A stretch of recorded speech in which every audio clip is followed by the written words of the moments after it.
Howdy there, everybody. Welcome back to the show. You read the title right. We're doing another ReTeking. This has kind of been foretold in the tea leaves with this unfinished business pile. There's been a lot of playtesting for this thing, a lot of checking it out again.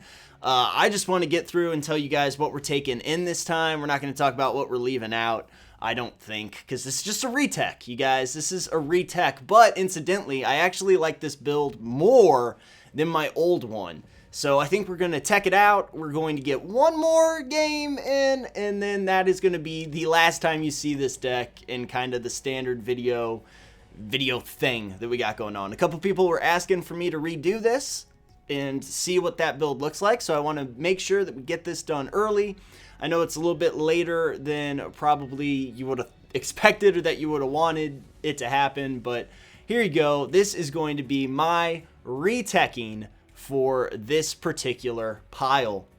We're going to start out with 4 Putrid Imps. These serve much the same function as they did last time. They're going to get our stuff in the yard quickly. I love having them in here. It's good to see them. We've got 3 Reanimates. This pile is a stall pile, so the entire point behind that, we've got, you know, a lot of removal here, and we've actually got some undermines as well.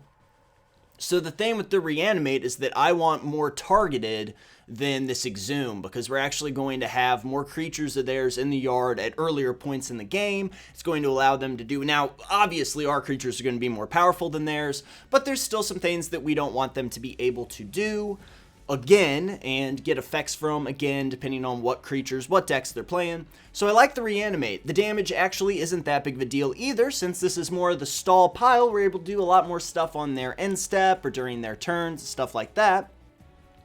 So in actuality, we can stop them from really pressuring us until after the Reanimate's kind of ran its course and we got the creature out and we're able to turn the tables on them. So the damage in this build is not that big of a deal. In the previous one, of course, I didn't want to take that damage because it was a little bit more aggressive. I didn't have as many ways to counteract stuff as I do in this one. That's probably the driving force behind why I like this deck better, not the Reanimate. But the fact that this thing is a little bit more plotting, a little bit more slow, it's going to allow us to kind of feel out the opponent. One of the ways that we're going to be able to do that is by drawing cards at their end step. I run the 4 play set, all 4 of the accumulated knowledge that they give us. This is actually a pretty good card. It's an instant, so we're going to be allowed to just kind of drop it at their end step and get a card if we need it. It also opens up the fact that we run 3 Doomblades. This is actually the 2-drop slot in here is pretty interchangeable. But we can just go ahead and Doomblade something, and if that does not come up, then at the very end of their end step, we can just accumulate knowledge, so all that runs pretty well together. I run the 3 Doomblades because I don't care about the dead draw, because I have so much card draw in this pile, because we also run Sift, you'll see that later. So the dead draw is not that big of a deal for me, and the added removal is more of a stall aspect, so Doomblade's in there. That being said, we did pop out 1 of the Exhumes. I believe they don't give us 4, right? Only 3 Exhumes? No, we popped out 2 of the Exhumes. I played with 3, I played with 4, I played with none, I played with 1. I like 2. I know it's a little bit weird coming from me because generally I am a 1 of or 3 of or playset kind of guy. 2 is seldom in my lexicon unless that's all they give us, but I really don't like the Exhume too early on because of the Doomblades and the counters and stuff like that. There is some stuff that I just don't want on my opponent's side of the field, considering that this is the stall deck. So I only like the 2 Exhumes. Sometimes you're not able to play them, lots of times they're going to be able to win you the game, so that is a fun thing to have for sure. It's not something that I wanted to leave out altogether. Undermine's amazing. It's cancel. No one thinks you're running it in this deck, so we run both of them, because if they see 1, they are not going to expect the second, and they're not going to expect that first either. They constantly are just laying down guys into your undermine money and into the open mana that you have up to cast this thing, and no one ever sees it coming. It's a lot of fun. It's silly. I love Undermine. It's a good time. I wanted to put that in the original build, but as I said, it just wasn't what that one was doing. Next, we've got the full playset for Sift. I love this. It's a draw engine. It's a discard engine. That's what we want to do in this deck. I'm not going to harp on this too much. Next, we got Diabolic Tutor. It has to be in here because it's Diabolic Tutor. But to be honest with you, we don't need it that often. But it's still Tutor, so it's a one of in the deck. Beacon of Unrest remains a one of because it is silly fun times. I enjoy it quite a bit. We've got Living Death in there. Just the one copy. That's something that we can tutor up if we really need it. A lot of times, it's not super useful because we have so much of their stuff in the yard. We really only have the potential of, maximum 5 cards in their yard. But there's also some other stuff that we won't want to have happen. Generally, we don't undermine creatures either, because it's a pretty bad idea in this deck. Sometimes you have to. But the Living Death is good as a one-of. I just don't really need to. Rise from Grave, of course, I run more of because that's targeted. I'm able to just aim it myself. Because if we have to Doomblade something late game, I mean, don't forget that these cards aren't just going to show up in order. They're not going to curve out perfectly. So if we get a Doomblade later on to get something like a Sun Titan or something insane like that, not Grave Titan, obviously, but a Sun Titan or something like that, Primeval Titan's what I was trying to say before I sounded like I've never played Magic before, then we can just Rise from Grave. Also remember that we're able to grab the guy out of their yard as well, so if we're having any kind of troubles or anything, a lot of the Sun Titans and stuff like that are going to be able to not really help us out. Putrid Imp, I guess. But notwithstanding, I like Rise from Grave quite a bit because it's targeted. We've got Kaiga in here still. I mean, the heavy hitters are going to be pretty much the same. I tried running 2 Tidespout Tyrants for a while, but that was just pretty stupid. You don't really need 2 of them at all. So we've got Kaiga in here. He's good still. We can Doomblade him and get a guy and then bring him back if we have to. That's always silly. We got Sphinx, which is a good time for everybody. I love this guy as well. We've got Silent Blade Oni, 2 of. Of course, that card's a home run hitter. That's going to win you the game if you get to ninjutsu that in there.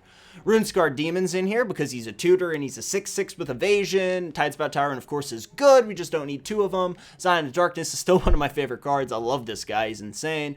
I have Decree of Pain in here because it's actually pretty good in this build because we're going to get to 8 mana. We're going to get to late game fairly easily, to be honest with you. But if we get too late in the mouth, then they start getting big guys out as well to counteract our big guys. Then Decree of Pain is kind of our failsafe. We get to draw a bunch of cards. Don't forget that for 5 mana, we get to neg 2 everybody on the field too, which does come up quite a bit. Finally, we have Demon of Death's Gate, which is a big fat dude who just comes out and punches people in the face. So that's pretty enjoyable. I guess, you know what, just to be on the safe side, we'll run through here and just pick up some stuff. No Evolving Wilds because, it's a 2-mana deck. We talked about some of these cards before not being very good. The Distress, I don't really... the double black is not something I want to commit to. Exhume we talked about. These guys I have too much to do on turn 3 to really try and do doppelganger type scenarios and shenanigans. Plus, I only run... the 1 Living Death, so we don't need it as a failsafe too much. Different discard and stuff like that. Like, we could have played that guy, but he's just a one-of, so we wouldn't have made too much of a difference. Hidden Horror's not necessary because we're canceling and killing stuff that they play, so we don't have to have the 4/4 body. Necrosages is out just because. A lot of these just didn't make the cut because I'm trying to do something different with this particular build. A lot of these cards I just don't like. Kelpie, like I said before, I love the name. Don't really like the way he plays. Fool's Demise, I'm not a huge fan of either. We got, a couple of cards we already talked about, and some big dudes that we just don't need. This thing we don't really need in this build either. Plus, he's going to get rid of, our Undermines. He's going to get rid of our Doomblades. It's a little bit less advantageous in this build to have him out than in some of the other ones. Gather Specimen, I mean, all the rest of this we've talked about before. Decree of Pain, there's no way in shit in hell that I would run 2 of those things. But there you have it, you guys. That is your ReTek for unfinished business. This is, I'm going to go out on a limb and say it's more fun for sure, but it's also, I think, better. So stay tuned. We're going to do 1 game with this thing just to get it out of the way and done with, and then that will be unfinished business for 2014. All right, let's get it going. Hopefully we can showcase what I want this deck to be able to do. I do not like that hand. This is not better. I play first. God damn. This is a dark, dark day. There's a very good chance that we can dig our way out of this, but it's not really going to showcase the stall capabilities or the stall build that we've done. It's going to pretty much just be the old build and a whole shit ton of luck. But we'll see what happens here. I mean, I'm on the play, which is nice. We could be playing against... I don't know. I've seen a lot of enchantments lately. I don't understand that, but it could be old school enchantments. That's pretty good just because I have a play. Make him sweat a little bit here. At least I got a guy out. But other than that, we're still waiting for Sift to be able to really do anything at all.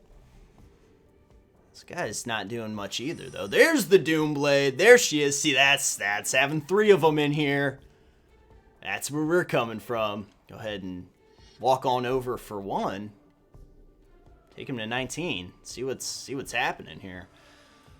Oh, man, we might have to wait Living Death and then hold on to the Doom, because I just feel like we're going to have to wait out this match for a really long amount of time. I don't like that thing.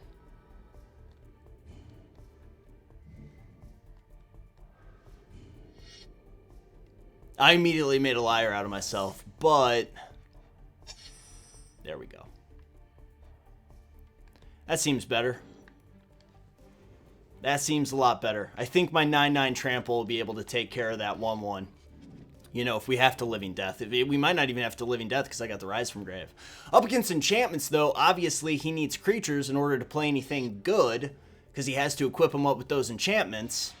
So, in the interim, we can just sit here, toss that. It does it all sly, too. Like, it's just a dirty game. It's just like, you see the big fat dude slide right under the Sift.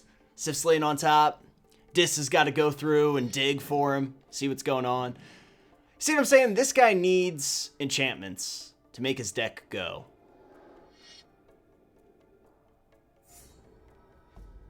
And we are not going to give him the opportunity to do such things.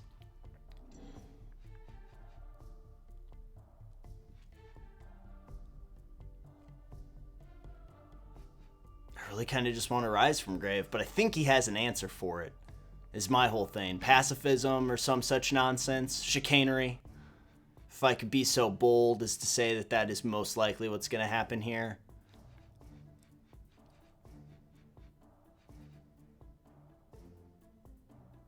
The worst thing that happens, though, is that he does some damage to me.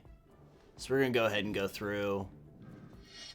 Bring Demon to Death's Gate out, because if he doesn't have the removal, he's still taking 6 damage on the whole, you know, because he's going to gain 3 life. It is possible that he can play something else on that, which is going to make me upset, but now I have open turns to do Accumulated Knowledge and Doomblade next. Be pretty happy with that.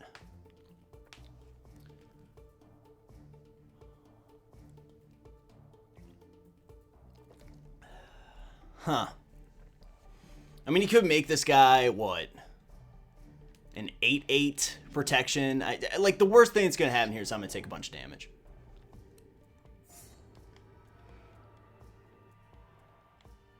I mean, I've got Trample, so I don't care about that.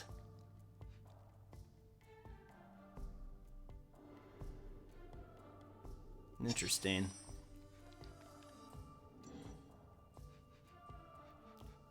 Well,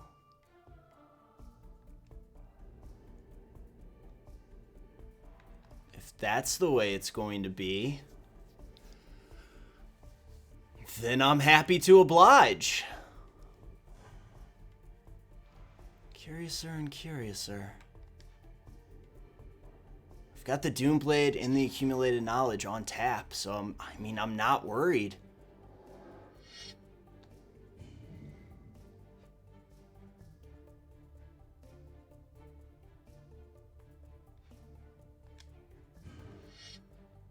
I still do 6 to him every turn.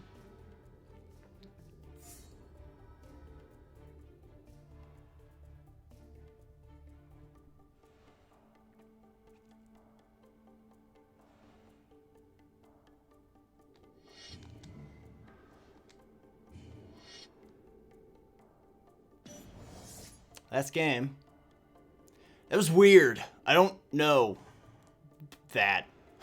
That was strange. He's trying to gain the life, obviously, but just no. I've got the Undermine, so if he tries anything, which he doesn't have anything that he can do in that deck, but if he even did, I could just Undermine it. But there you go. There you go, you guys. That did showcase what this tech can do. Mostly based on the fact that I accumulated knowledge like once.